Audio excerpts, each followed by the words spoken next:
இப்போ இந்த கரும்பை வெட்டுவாங்க. இந்த கரும்பை இந்த விவசாயிகள் யாருக்கு வெட்டி அனுப்புறது? அந்த விவசாயிகளுக்கு கொடுக்கக்கூடிய கரும்புக்கான கிரைத்தொகை கிட்டத்தட்ட 2 வருடங்களாக கொடுக்கல. ஏன் இந்த விவசாயிக்கு 3 மாவட்ட விவசாயிகளுக்கு ஒரு தனிநபர் பணம் கொடுக்கலையே? என்றைக்காவது ஒரு வாதம் வச்சுருக்கீங்களா? அன்பார்ந்த என் தமிழ் சொந்தங்களுக்கு வணக்கம். நான் விதைப்பவன் வாயிலாக மிக நீண்ட நாட்களுக்கு பிறகு ஒரு விஷயத்தை உங்களோட பரிமாற வந்திருக்கிறேன். அன்பு நண்பர்களே, நான் இப்போ பேச வந்திருக்கிறதும் விவசாயிகள் சார்ந்த பிரச்சனை தான். உடனே விவசாயிகள் சார்ந்த பிரச்சனைன்னு நீங்கள் போர் அடிக்கும் அப்படின்னு வேறு தளத்துக்கு போயிடாதீங்க, வேறு விஷயங்களை பார்க்க போயிடாதீங்க. இந்த விவசாயிகளுடைய கண்ணீர் கதை, அவங்களுடைய துயரம், இந்த துயரம் வேறு யாராலையும் துடைக்க முடியாது. மக்களாகிய உங்களால் மட்டும்தான் முடியும். ஏன்னா ஆட்சியாளர்களை பார்த்தாச்சு, மற்ற ஆளுங்களை பார்த்தாச்சு, அதிகாரிகளை பார்த்தாச்சு, அனைத்து துறைகளையும் பார்த்தாச்சு. இந்த விவசாயிகளுடைய பிரச்சனை தீர்ந்த பாடில்லை. ஒரு மாவட்ட விவசாயி இல்லை, 3 மாவட்ட விவசாயிகளுடைய மிக துயரம். இந்த துயரத்தை துடைக்க அரசாங்கமோ வேறு எதிர்கட்சிகளோ யாரும் முன் வரல. மக்களாகிய உங்களால் மட்டும்தான் முடியும்னு நம்பி இந்த பதிவை நான் பதிவிட வந்திருக்கிறேன். தயவுசெய்து இதை நீங்கள் முழுமையாக கேளுங்க. கேட்டுட்டு ஒரு சிறிய விஷயத்தை சொல்ல வரேன்.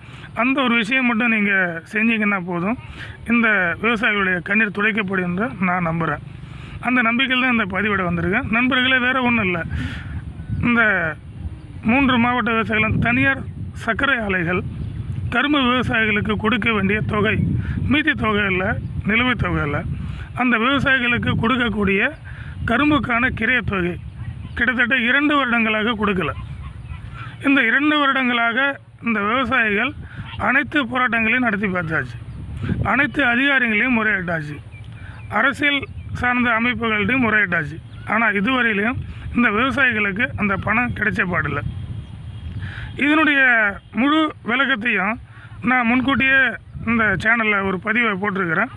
அந்த விளக்கம் வேண்டுன்றவங்க இந்த சேனலை சப்ஸ்கிரைப் பண்ணி அந்த முன்கூட்டியே ஏமாற்றும் சர்க்கரை ஆலைகள் அப்படின்னு தலைப்பில் இருக்கிறத நீங்கள் பார்த்தீங்கன்னா முழு விளக்கம் அதனுடைய தொடர்ச்சி தான் இப்போ நான் பேச வந்திருக்கிறேன்.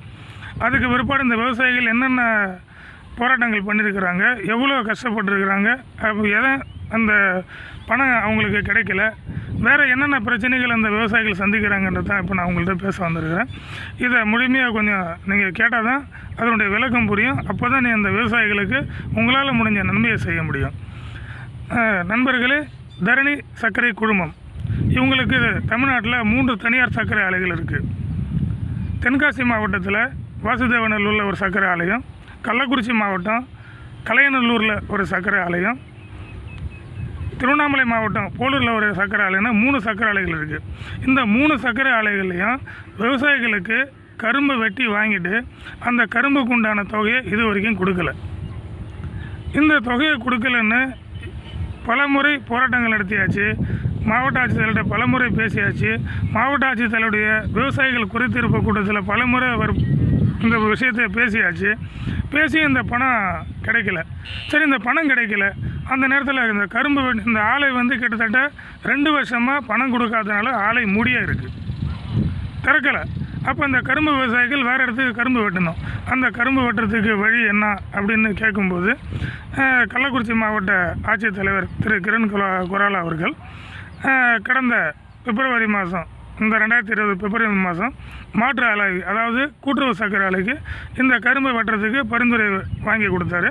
விவசாயிகள் அங்கே கரும்பு வெட்டணும். ஆனால் அதே 8வது மாதம் சிறப்பு பருவம், அப்போது சில விவசாயிகள் கரும்பு வெட்டுவாங்க. அப்போது அந்த திரும்பி மாவட்ட ஆட்சித்தலைவர்கிட்ட போய்ட்டு எங்களுக்கு கரும்பு வெட்டுறதுக்கு மாற்று ஆலைகளுக்கு பரிந்துரை கொடுங்க அப்படின்னு கேட்கும்போது அவர் அதனுடைய ப்ராசஸை செய்யும்போது சரியான உரிய நேரத்தில் அந்த இதை சர்க்கரை ஆணையத்திலேருந்து பெற்றுத்தர முடியல. அதனால் அத்தனை விவசாயிகளும் பண்ணாரியம்மன் சர்க்கரை ஆலைக்கு தனியாரில் கரும்பு வெட்டணும், பதிவு இல்லாமல். அப்போது ஒரு விவசாயிக்கு ஒரு கரும்பு 500 ரூபா டன்னுக்கு இடைத்தரகர்கள் பெற்றுக்கிறாங்க. எப்படின்னாக்கா, பதிவான கரும்புக்கு பதிவில்லாத கரும்பு தனியார் மூலயமா இடைத்தரகர் மூலயமா அனுப்பும்போது ஒரு விவசாயிக்கு ஒரு டன்னுக்கு 500 ரூபா நஷ்டம் ஏற்படுது. ஒரு விவசாயி 2 ஏக்கர் விவசாயம் பண்ணுற ஒரு விவசாயி சராசரி அதிகபட்சமான விளைச்சல் ஏக்கருக்கு 50 டன் வெட்டுவாங்க. அந்த 50 டன்னில் அவங்களுக்கு கிடைக்கக்கூடிய வருமானம் ஒரு 50,000. அந்த 50,000 இடைத்தரகர்கள் சாப்பிட்ருவாங்க. அப்போ அந்த ஒரு வருஷம் விவசாயம் பண்ண அந்த விவசாயிக்கு லாபம் ஒன்றுமே இல்லை. இதை கருத்தில் கொண்டு தான் நாங்கள் என்ன பண்ணோம் அப்படின்னாக்கா, திரும்பி மாவட்ட ஆட்சித்தலைவர்கிட்ட போயிட்டு எங்களுக்கு நிரந்தரமாக அவங்க பணம் போடுவது எப்போ வேணாலும் இருக்கட்டும், ஆனால் எங்களுக்கு இப்போது பதிஞ்சு வெட்டுறதுக்கு ஒரு ஆலைக்கு மாற்று ஆலைகளுக்கு பரிந்துரை வாங்கி கொடுங்க அப்படின்னு கேட்கும்போது, அவங்க விவசாய சங்க பிரதிநிதிகள் எல்லாத்தையும் கூட்டு பேச்சுவார்த்தை நடத்தி எந்தெந்த ஆலைகள் பக்கமாக இருக்கோ அந்த விவசாயிகளுக்கு பிரித்து ஒரு கொடுக்கலான்னு சொல்லிட்டு சர்க்கரைத்துறை ஆணைக்கு மாவட்ட ஆட்சித்தலைவர் அந்த கடிதத்தை அனுப்பினார். அப்படி அனுப்பும்போது சர்க்கரை ஆணையிட்டிருந்து ஒரு பதில் அவங்க கைப்பமிட்டு அது எங்களுக்கு பரிந்துரை கடிதம் வந்தால் நாங்கள் அந்த ஆலைக்கு பதிஞ்சு அந்த ஆலைக்கு கரும்பு வெட்ட முடியும். ஆனால் அவங்க என்ன பண்ணாங்கன்னா, நாங்கள் உடனே தரணி சர்க்கரை குழுமம் சர்க்கரை ஆணையிட்ட ஒரு வாக்குறுதி கொடுக்குறாங்க. நாங்கள் 12ஆம் மாதம் தீபாவளிக்குள்ளே பணத்தை போட்டுட்டு, அதாவது 20ஆம் தேதி பணத்தை போட்டுட்டு நாங்கள் மில்லை ஓப்பன் பண்ணுறோம், அதனால் வேறு ஆலைகளுக்கு நீங்கள் கொடுக்க தேவையில்லை அப்படின்னு அவங்க ஒரு வாக்குறுதி கொடுத்ததன் அடிப்படையில் 20ஆம் தேதி விவசாயிகள் நாங்கள் எதிர்பார்த்தோம். 20ஆம் தேதியும் வரலை. அடுத்து 30ஆம் தேதி சொன்னாங்க, 30ஆம் தேதியும் வரல. அதுக்கப்புறம் இப்போ 12ஆம் மாதம் ஆயிடுச்சு, இப்பயும் வரல. இப்போ அவங்க ஆலையும் திறந்த பாடில்லை, பணமும் கொடுத்த பாடில்லை. இப்போது இந்த விவசாயிகள் இப்போ பருவம் வந்துருச்சு. இப்போ கரும்பு வெட்டணும். இந்த டிசம்பர், ஜனவரி, பிப்ரவரி, மார்ச் இப்போ இந்த கரும்பு வெட்டுவாங்க. இந்த கரும்பை இந்த விவசாயிகள் யாருக்கு வெட்டி அனுப்புறது? இப்போ மறுபடியும் அதே காலதாமதமானால் அந்த விவசாயிகளுக்கு ஒவ்வொருத்தவங்களுக்கும் ஒரு டன்னுக்கு 500 ரூபாய் நஷ்டம் ஏற்படும். அந்த நஷ்டத்தை யார் ஏற்றுக்கிறது? இது ஒரு புறம் இருந்தாலும், இப்போ இந்த கரும்பு வெட்டி 2 வருஷம் ஆச்சு. இந்த வங்கிகள்லாம் ஒரு விவசாயிகளுக்கு மேலே ஒரு நடவடிக்கையில் இறங்கியிருக்கு. அதாவது பணம் கொடுக்காத விவசாயிகளை பணம் கட்ட சொல்லி நிர்பந்திக்கிறாங்க. கரும்பு வெட்டி அனுப்பலைன்னா அந்த விவசாயி அந்த கடனை கட்ட முடியும். கரும்பு வெட்டி அந்த ஆலைக்கு அனுப்பியாச்சு. அந்த ஆலை அதிபர் தான் அந்த பணத்தை கொடுக்கணும்.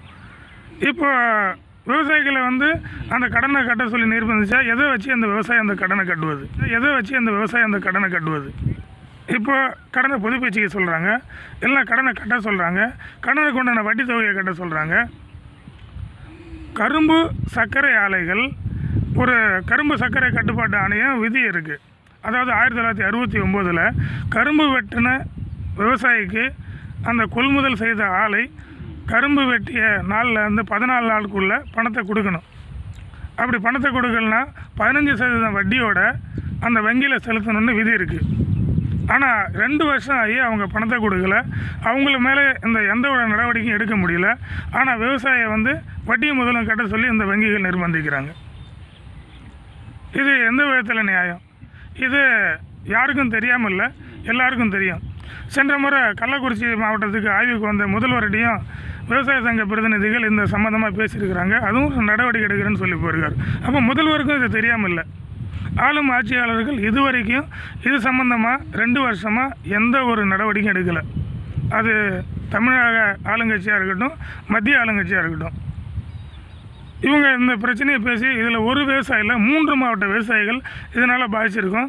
இந்த 3 மாவட்ட விவசாயிகள் அவங்களுக்கு அந்த துயர் துடைக்க அவங்களால முடியல. இந்த பணத்தை வாங்கி ஒரு தனி நபர் பழனி ஜி பெரியசாமி மதின் தலைவர் அந்த தனி நபரை கூப்பிட்டு பேச்சுவார்த்தை நடத்தி இந்த பணத்தை வாங்கி அந்த விவசாயிகளுக்கு கொடுக்க முடியல.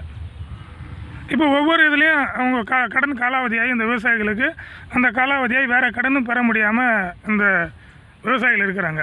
இப்போ இவங்க இந்த பணத்தை போட்டாலும் அந்த வட்டிக்கு தான் இந்த பணம் பிடிப்பாங்களே தவிர அந்த அசல் கையில் சேராது. ஏதோ ஒன்றும். ஆனால் 2 வருஷமாக பணம் வரல. இப்போ எங்களுக்கு மாற்று ஆலை வேணும், வேறு இது பதிஞ்சு அனுப்பணும். அதுக்கு என்ன வழி? அதுக்கும் எந்த ஒரு முடிவும் இது வரைக்கும் கிடைக்காத இந்த விவசாயிகள் தவிச்சிக்கிட்டு இருக்கிறாங்க. யாருமே இதை பற்றி கண்டுக்கலை. அது ஆளுங்கட்சியும் கண்டுக்கலை, எதிர்கட்சிகளும் யாரும் இதை கண்டுக்கிட்டு இந்த விவசாயிகளுக்காக எந்த ஒரு போராட்டத்திலும் இறங்கலை. மார்க்சிஸ்ட் கம்யூனிஸ்ட் கட்சியை சேர்ந்த தமிழ்நாடு கரும்பு விவசாயிகள் சங்கம் மட்டும்தான் எங்களோட சேர்ந்து சில சமயங்கள் போராட்டத்தில் இறங்கி போராடுறாங்க. மற்ற எந்த கட்சிகளும் இதுக்கு குரல் கொடுக்கல. எவ்வளோ விஷயங்களை எவ்வளோ இதை சாதனை பண்ண சொல்கிற கட்சிகள் எல்லாம் ஏன் இந்த விவசாயிகள் அவங்க கண்ணுக்கு தெரியல? விவசாயத்தை காப்பாற்றுறோன்னு சொல்கிற அனைத்து கட்சிகளும் இயக்கங்களும் ஏன் இந்த விவசாயிகள் கண்ணுக்கு தெரியாமல் போயிடுச்சு? யாருக்கும் தெரியாமல் இல்லை. தரணி குழுமம்னாலே ஏன் எல்லாரும் பேசவே பயப்படுறாங்க? ஆளுங்கட்சியாக இருக்கட்டும் எதிர்கட்சியாக இருக்கட்டும் எல்லாமே பயப்படுறாங்க. என்ன காரணம்னு எங்களுக்கு தெரியல. எங்களுக்கு ஒன்றும் இல்லைங்க. எங்களுக்கு பணம் வரணும், கரும்பு வெட்டி அனுப்ப ஆலைகள் வேணும். வேறு நாங்கள் என்ன கேட்குறோம்? எங்களுக்கு நிவாரணம் கொடுன்னு கேட்குறோமா, இல்லை எங்களுக்கு எதாவது உதவி பண்ணுங்கன்னு கேட்குறோமா? எங்களுக்கு கொடுக்க வேண்டிய பணத்தை கொடுக்க முடியாமல் வங்கிகள் நடவடிக்கை எடுத்துகிட்டு இருக்கு. அந்த வங்கிகள்கிட்ட பதில் சொல்ல முடியல, பணமும் பெற்று கொடுக்க முடியல.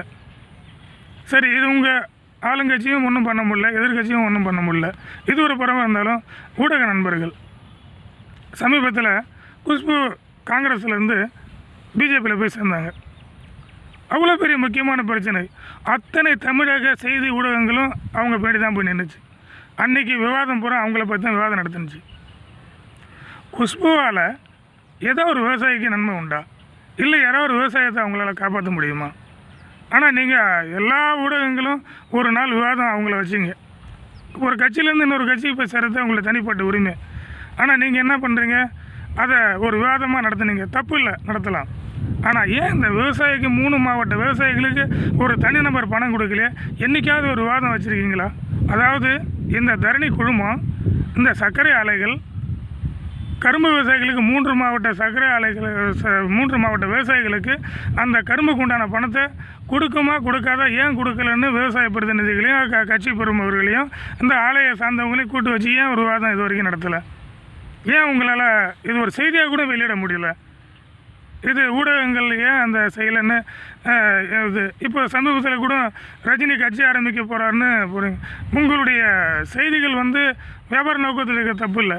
ஆனால் ஒரு பொதுநல நோக்கத்தோட ஒரு விவசாயிகளுக்கு நன்மை பயக்கிற விதமாக ஏன் உங்களால் ஒரு முயற்சி கூட எடுக்க முடியலங்கிறது தான் ஊடகங்கள் மேலே இருக்கிற மிகப்பெரிய ஒரு இது. ஆனால் இந்த ஊடகங்களும் தீர்க்க முடியல. இப்போ எங்களுக்கு கரும்பு வெட்டின பணமும் 2 வருஷமாக பாடல. வங்கியிலையும் பணம் கட்ட முடியல, வங்கிகளும் நடவடிக்கை எடுத்துருக்கு. இப்போ நாங்கள் அடிக்கடி போய் மாவட்ட ஆட்சியர்கிட்ட தான் முறையிடுறோம். அந்த மாவட்ட ஆட்சியர் என்ன பண்ணுறாரு? சர்க்கரை ஆணையருக்கு தகவல் அனுப்புகிறாரு. அங்கேருந்து எந்த ஒரு பதிலும் இங்கே வரலை. எந்த ஒரு விஷயங்களும் எங்களுக்கு நடந்த பாடில்லை. அப்போ இதனுடைய தீர்வு தான் என்ன? ஆள் கண்டுக்கலை, எதிர்கட்சிகளும் கண்டுக்கலை, ஊடகங்களும் கண்டுக்கலை. அப்போது எங்களுக்கு ஒரே வழி, மக்களாகிய நீங்கள். இப்போ அதை தான் நான் உங்கள்கிட்ட சொல்ல வரேன். மக்களாகிய நீங்கள் தரணி குழுமம் எப்போது கரும்பு விவசாயிகளுக்கு பணம் தருவீர்கள் அப்படின்ற ஒரு விஷயத்தை இந்த ஊடகத்தின் மூலயமா நீங்கள் ஒவ்வொருத்தரும் பரப்பணும். அதுக்கு இந்த வீடியோவை பிடிக்குதோ இல்லையோ எல்லாருக்கும் நீங்கள் பார்க்க வைக்கணும். இந்த கரும்பு விவசாயிகளுடைய துயரை மக்களாகிய நீங்கள் மட்டும்தான் துடைக்க முடியுன்ற ஒரு நம்பிக்கையில் தான் நான் உங்கள்கிட்ட இப்போ நான் பேசிகிட்டு இருக்கிறேன். ஏன்னா யாருமே கண்டுக்கலை. நீங்கள் நினச்சா காப்பாற்ற முடியும். இந்த மக்களுக்கு, இந்த அரசியல் கட்சிகளுக்கு எதுக்குமே இந்த யாரும் ஊடகங்களோ அரசியல் கட்சிகளோ கண்டுக்காத ஒரு விவசாயிகள் ஒரு தனித்தீவாக இருக்கும். அந்த 3 மாவட்ட கரும்பு விவசாயிகள், கரும்பு விவசாயிகளுக்கு காப்பாற்றுறதுக்கு எவ்வளோ பிரச்சனைகளை நீங்கள் முன்னெடுத்து சென்று சாதிச்சிருக்காங்க இந்த பொதுமக்கள்.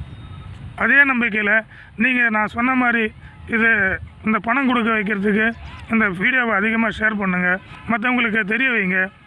ஒரே ஒரு டெண்டை உருவாக்குங்க. எப்போது பணம் தருவீர்கள் தரணி கரும்பு விவசாயிகளுக்குன்ற ஒரு பிரச்சனையை நீங்கள் இதை முன்னெடுத்து சென்றீங்கன்னா இந்த விவசாயிகளுக்கு ஒரு விடிவு காலம் பிறக்கும். இந்த விவசாயிகளுடைய கண்ணீர் துடைக்கப்படும்.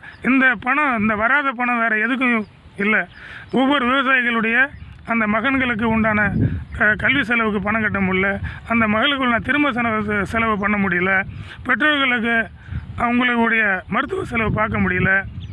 இப்போ ஏகப்பட்ட பிரச்சனைகளை விவசாயம் செஞ்சு இவ்வளோ கொரோனா பிரச்சனையிலையும் இந்த விவசாயி ரெஸ்ட் எடுத்துட்டு வீட்டு உட்காரல, இந்த வயலில் இறங்கி தான் விவசாயம் பண்ணிகிட்டு இருந்தான்.